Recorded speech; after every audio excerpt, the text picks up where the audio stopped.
Խաղաղության դատավարության հերթական փուլը կարելի է համարել ավարտված, վերաքննիչ դատարանը գնացել է խորհրդակցության, բայց ինչպես դատարանում են ասել, բոլորիս համար էլ պարզ է, որ այդ վճիռը վաղուց կայացված է եւ դատավորական կոլեգիան չի, որ կայացում է այդ վճիռը։ Դատավորական կոլեգիան միայն հայտարարության կարգով կհայտարարի եւ կհրապարակի այն, ինչ որ վճռված է։ Մեր վերջին ելույթները շատ հետաքրքիր եւ յուրահատուկ էին, ինչպես նշել եմ, բավական արժանի ելույթներ էին, ինչպես Առաջիհատյանի դատարանում այս պարագային էլ թե դատախազության ներկայացուցիչները եւ թե նաեւ դատավորը անհիմն կերպով միջամտում էին, ընդհատում էին որոշներին, այդ թվում նաեւ ինձ այդպես էլ չթողեցին ամբողջական իմ խոսքը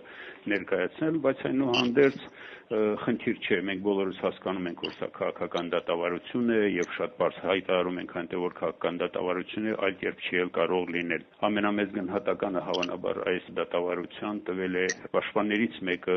ով Առաջիհատյանում հենց այսպես զգուշացրել է, որ ամաչելու են տարիներ հետո իրենց ծերունների առջև, իսկ այս անգամ շատ յուրահատուկ խոսք փոխանցեց դատավորական կոլեգիային, այսպես զգաստացնող խոսք փոխանցելով, որ չպղծենք դատարանը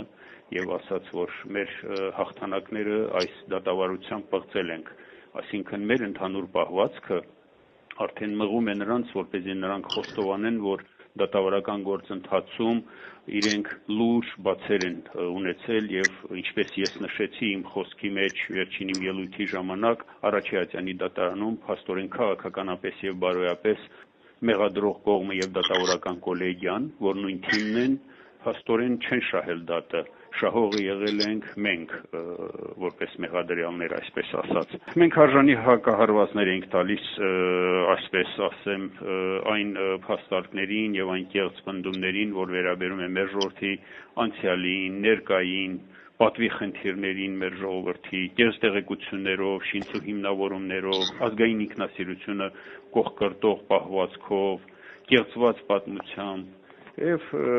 հենց այդպիսի մի իրավիճակ է, որ պետք է ասել, որ պայքարի մի դաշտ է,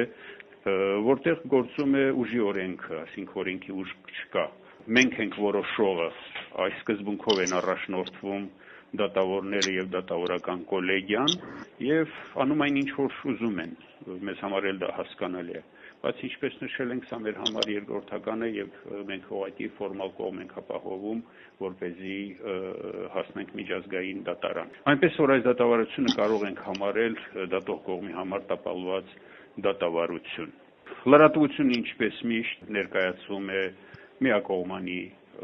մանիպուլացված, իրականությանը ոչ համապատասխան։ Ես մեկ նույնիսկ մտածում եմ, որ ուր են Հայաստանի ազատության լրատվամիջոցի ռադիոկայանի լրագրողները, ազատություն որոնող լրագրողները։ Մոտ 2 տարի է սպասում ենք, որ դատարանի դահլիճում կհայտնվեն, չէ՞ որ նրանց համար սպիտակ տան պատերը կամ Կրեմլի պատերը կամ եվրոպական որևէ երկրի, այդ թվում նաև բրյուսելյան հանրահայտ պատերը դժվար չէ շոշափելը, բայց Բաքվի դատարանների դահլիճից ներս նրանց մենք այդպես էլ չտեսանք, որպեսզի աշխարհին ներկայացնեն, թե ում են դատում, ինչու համար են դատում եւ ինչպես են դատում։ Ինչևէ, Նաև մի փոքր այսպես նրբություն ներկայացնեմ, դեռևս հուլիսի 17-ին ես միջնորդություն էի ներկայացրել դատարանին, որպեսզի մեղադրող կողմը դատախազությունը հաշվի առնելով ներկա ստեղծված իրավիճակը հայցը հետ վերցնի եւ քրեական գործը կարճվի, այս քրեական հետապնդում կոչվածը դադարեցվի։ Տեղի վրա մերժվել է։ Ես բնականաբար ներկայացի, որ պետք է այդ երիտասարդ կազմը, որ ներկա է խորհրդակցեն իրենց վերադասնել իրենց վերադասի, սակայն տեղի վրա մերժվեց։ Ամսի 31-ին մեր վերջին նիստի ժամանակ վերջի խոսքում ես խոսքս ուղղեցի դատավորին եւ խնդրեցի առաջարկ ներկայացրի դատավորին, որպեսզի իմ